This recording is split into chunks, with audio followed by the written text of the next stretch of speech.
Hei, sunt Așa și ea este Diana și astăzi am pregătit prima parte din întrebări și provocări. O să începem cu câteva întrebări date de voi pe Facebook. Nu, vreau să încep prima dată să zic la mulți ani de Geo. La mulți ani, Geo! Te iubim! După un anunț important de stat de la Sergiu Dascălu. O să vă las eu din descriere. Deci, anunț de interes public. Caută o gagicuță pentru fratele meu și bossul meu, Sergiu Dascălu. Linkul în descriere. Păi tu linkul, o să-l pun, iubire. O să-l punem. Băiat frumos, elegant. O să vă postez o poză cu voi. 16. Are 16 ani, deci e perfect. Deci nu e nici mare, nici mic, deci e de o medie. E un mamut, sincer. Așa. Nu te spera. Deci, sexos, modest și iar frumos. Nu pot să uit faza aia, să-l țin minte toată viața. A făcut un video gen. Sunt frumos. Așa. Gagica lui trebuie să fie bunoacă sau măcar bunicică. Să nu arate hau, bau, vorba lui. Și da. Vă plătesc. Numai. Vă rog. Interesați-vă. Vorbiți cu el. Ok, să trecem la întrebări. Prima. 3 lucruri cum să cucerești un băiat. Calități. Inteligența, frumusețea și faptul cum vorbești cu el și cum te comporți cu el. Nici prea sufocantă, dar nici prea deci asta a fost lipsită de interes. După 4 lucruri despre tine. Da, 4 lucruri despre mine. Iar m-am blocat. Sunt o fire prietenoasă, nu-mi place să bârfesc și da, am 14 ani, mulți nu cred treaba asta și ea tot 14 ani. Adică 15. Avem 15 în total, înțelegi? Deci, îmi place să mă distrez cu ea și... Mi se pare normal. Să mergem să ne...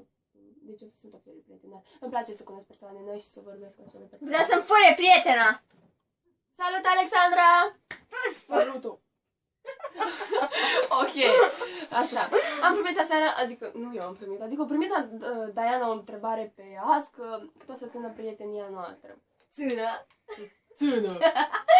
Să țină prietenia noastră! Hai, spune. Vom ține 2 săptămâni. Hai 3.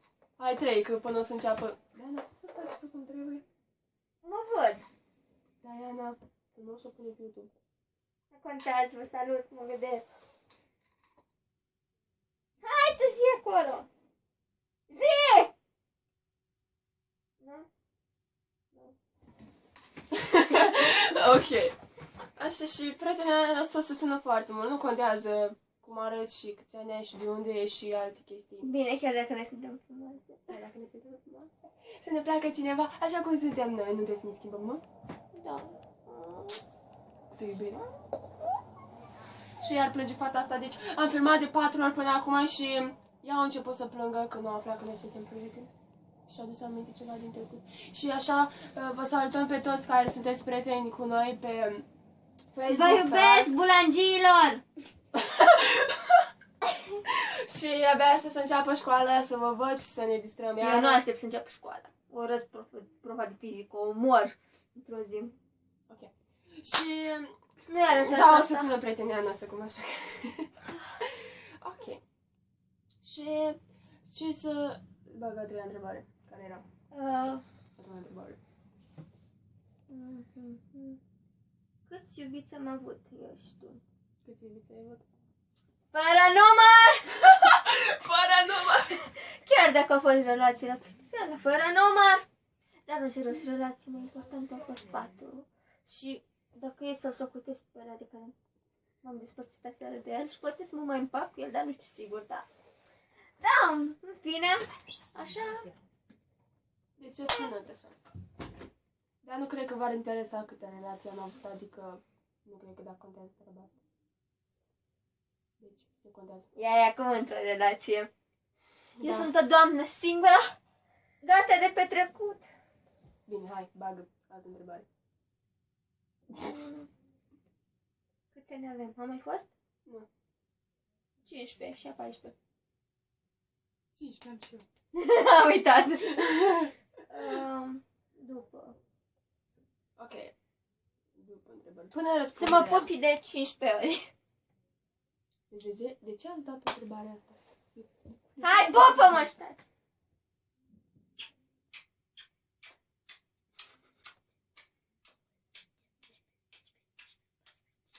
M-am umplut toate de salivă.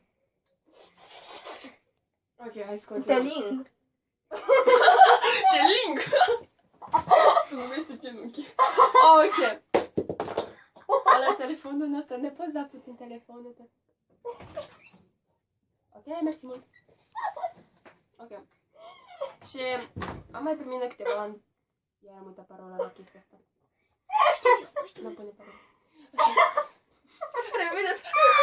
Revedeți! Hai, dă să vedem. Am mai fost câteva provocări cu gen să ne spălăm pe dinți cu muștar. Și să ne Faza batem cu frișca. frișca și Și să dansa ne batem cu... cu frișcă și alte chestii, dar... O las pentru data viitoare. Ok, asta o să le păstrăm pentru data viitoare, pentru că nu le putem face acum, că acum am început primul filmuleț și este doar cu întrebări și cu câteva explicații și câteva vorbe și... A, și mai avem o provocare. Te rog, ne dai puțin cana? Care trebuie să ne udăm cu apă și urăsc provocarea asta. Deci urăsc provocarea asta, dă apa. Bravo! Ok, înțelegi? Deci nu ne udăm. Așa cum Nu ne udăm.